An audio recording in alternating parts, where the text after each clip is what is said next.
Irene Montero, exministra de Igualdad de España, quiere venir a México a imponer sus leyes de género. ¿No me crees? Quédate hasta el final. ¿Quién es Irene Montero? Ella es una política y psicóloga española y que de 2020 a 2023 fue ministra de Igualdad para el gobierno español. Es más o menos lo que nosotros vamos a tener como Secretaría de la Mujer a cargo de la senadora Citlali Hernández. Durante su gestión fueron varias polémicas las que tuvo que enfrentar, particularmente por leyes escandalosas que se encargó de promover desde el Ministerio de Igualdad. La primera de ellas es la ley Solo sí es sí en España, la cual ponía en riesgo a miles de hombres inocentes de ser tipificados como agresores sexuales por exnovias, exesposas que sintieran la necesidad de ganar algunos euros. ¿Cómo así? Desde que se instauró Irene Montero dentro del Ministerio de Igualdad, se implementaron ayudas económicas que pueden llegar a ir hasta los 10,000 euros por presentar denuncias en materia de violencia de género. Es decir, aquellas mujeres que denunciaran violencia de género en España podían recibir hasta un incentivo económico de 10,000 euros, lo cual es más o menos 200,000 pesos mexicanos por presentar una denuncia en materia de violencia de género. Esto en conjunto con la ley Solo sí es sí,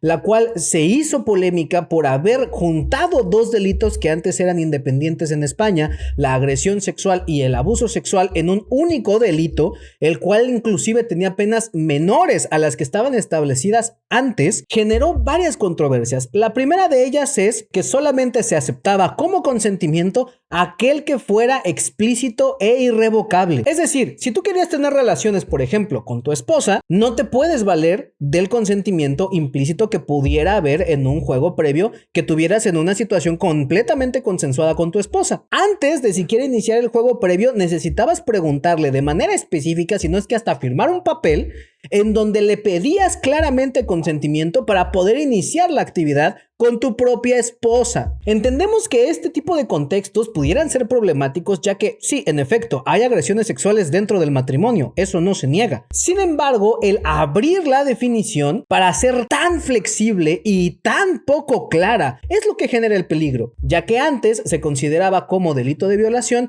aquel que incluía la violencia física o la violencia psicológica para tener acceso al cuerpo de la mujer. Ahora, con la nueva definición, ya no se incluía esta condicionante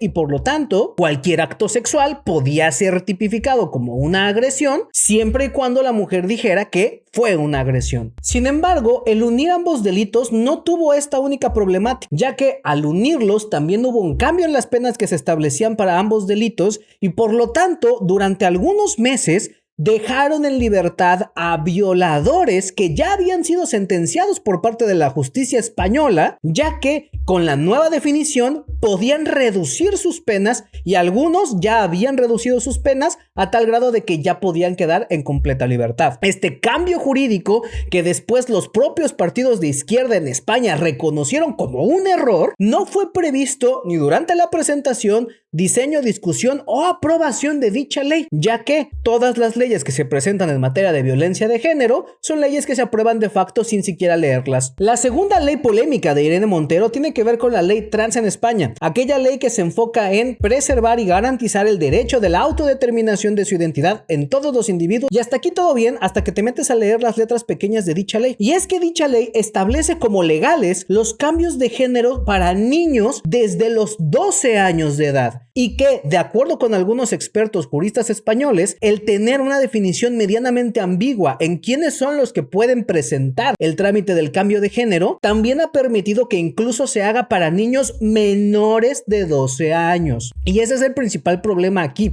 El problema no está en que las personas se puedan autodeterminar como así lo decidan y como así se sientan. El problema es cuando tú a niños menores de 12 años o a partir de los 12 años les haces pasar por este tipo de trámites y por este tipo de procesos que no debería de estar pasando un niño de 11, 12, 13 años, con las subsecuentes reformas en España para tratar de impulsar la administración de tratamientos tanto hormonales como quirúrgicos en procesos de cambios de identidad. Irene Montero particularmente, pero muchas de las aliadas de Irene Montero en España son las principales promotoras de que sí, de que se les haga suministro a niños desde los 12 años de bloqueadores de pubertad con todos los efectos secundarios que dichos procesos pueden conllevar para un posterior desarrollo y sobre todo para posteriores de transiciones. Como lo indica la mayor parte de la literatura académica a la que tenemos acceso, hay un gran porcentaje de transiciones a partir de los 20 años y que justamente están siendo obstaculizados porque no les dijeron que la administración de los procesos hormonales antes de los 16 años podía llegar a tener efectos irreversibles, y ese es el principal problema con este tipo de iniciativas. Por un lado, no les están diciendo a las personas cuáles son los efectos secundarios que sí pueden llegar a ser irreversibles de administrarse tratamientos hormonales como el bloqueo de hormonas, el bloqueo de pubertad, y también se les está impulsando la idea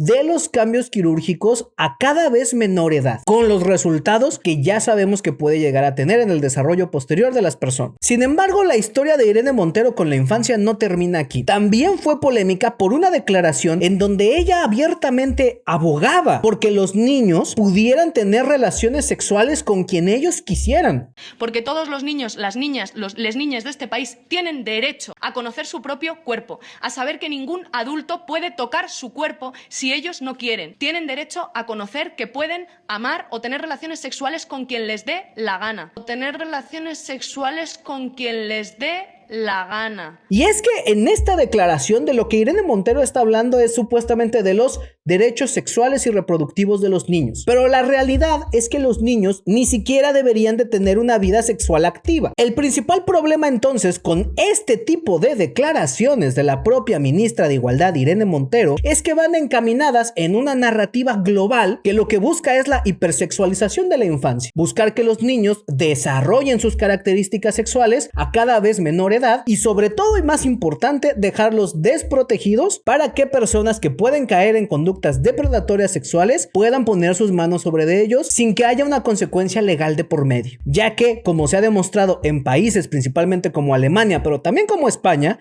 son cada vez más aquellos colectivos de MAPS, mote con el que se hacen llamar pedófilos y pederastas, para tratar de legitimizar la atracción sexual hacia niños y para evitar que sean perseguidos por la ley. Y en ese sentido, Irene Montero, con estas declaraciones de que un niño puede decidir tener relaciones con quien quiera, lo que está haciendo también es promover una narrativa en donde se invita a los niños,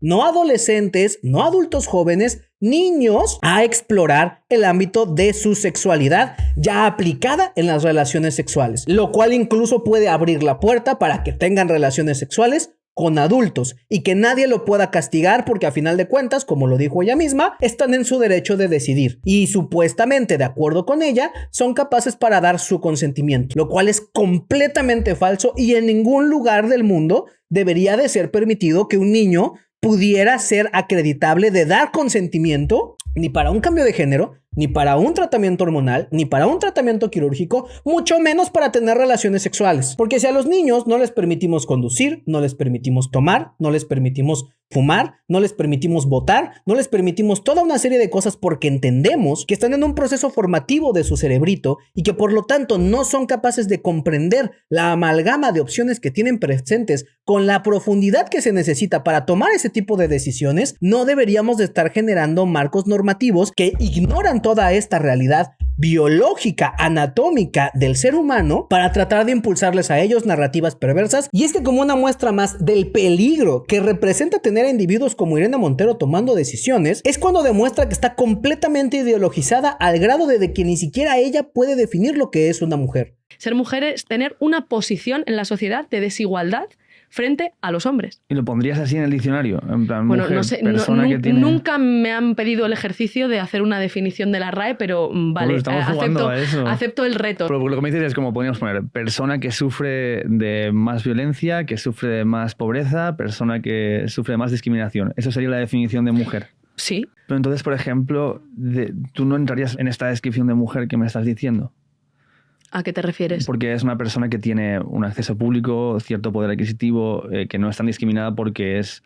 una persona que ha llegado a ciertas cotas de poder. En un video que también se hizo viral, en donde la propia ministra de Igualdad dio 3 maromas mentales para no definir lo que es mujer, quien es el sujeto pasivo de su propio ministerio, porque es a quienes se supone que le va a brindar atención, porque el Ministerio de Igualdad, Secretaría de la Mujer o lo que sea, está enfocado precisamente en darle asistencia y atención a las mujeres. El hecho de que su propia ministra no sepa lo que es una mujer es completamente grave. Y no solamente conforme con esto, ya que, como se ha demostrado a través de investigaciones independientes, como por ejemplo de la organización Ser Hombre No Es Delito, únicamente el 2% del presupuesto que se destina a los institutos de la mujer, particularmente el de Andalucía, se destina a las víctimas. Solo el 2% del presupuesto que se otorga para igualdad de género se destina a las víctimas. Con lo cual queda claro que para una mujer como Irene Montero no le importa darle atención a las mujeres víctimas de violencia. Por eso tampoco le importa definir lo que es una mujer, porque ella, mientras siga recibiendo presupuesto, está bien. Tan solo en la administración de Irene Montero, el presupuesto destinado al Ministerio de Igualdad y a Políticas de Género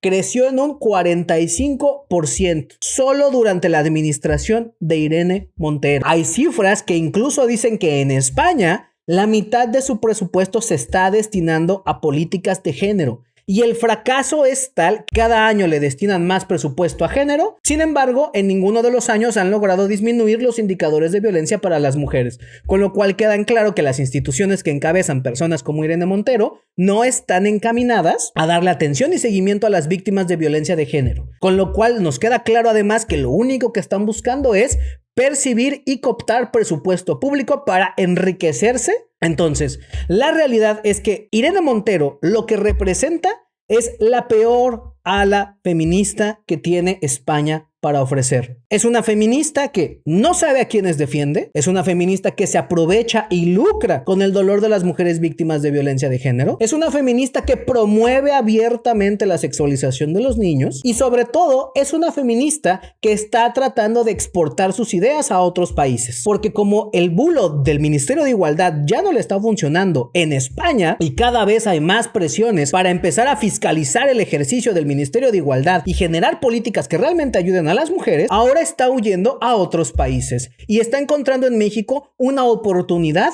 para reinventarse y para traernos a nosotros todas y cada una de las políticas de género que ya mal implementó en España, con todas las consecuencias negativas para el desarrollo de las adolescentes, de los jóvenes, de los niños y de las familias en España. En ese sentido, es de suma importancia que nosotros como mexicanos estemos enterados de quiénes están queriendo venir a nuestro país a imponer sus leyes desde afuera, porque ahorita que estamos peleados precisamente con el gobierno español, no podemos permitir que venga una española a querernos dictar leyes a nosotros de cómo debe de ser nuestra convivencia. Sobre todo, leyes que en su propio país ya demostraron ser un fracaso rotundo. La invitación en ese sentido para todos ustedes es que no se queden callados, que le exijan a sus autoridades políticas locales, estatales y federal que no reciban a Irene Montero en este país, porque los mexicanos sí queremos defender a nuestras familias, sí queremos defender a nuestros hijos y no queremos esta ideología perversa que lo único que hace es criminalizar a los hombres, generar y promover una guerra entre los sexos, dejar desprotegidos a los niños y destruir el tejido social y las familias de cada país en donde pone sus garras encima. México tiene que marcarle un alto a Irene Montero y México tiene que marcarle un alto a estas políticas que no son para proteger a las mujeres, porque como ya vimos, solo el 2% del presupuesto de igualdad en España se destina a mujeres víctimas de violencia. Y México, siendo un país con índices de violencia contra las mujeres tan alto como es, no se puede permitir despilfarrar dinero como lo hacen en España, porque aquí nosotros tenemos problemas importantes que resolver y hacer este tipo de políticas y de bulos de género no lo resuelve.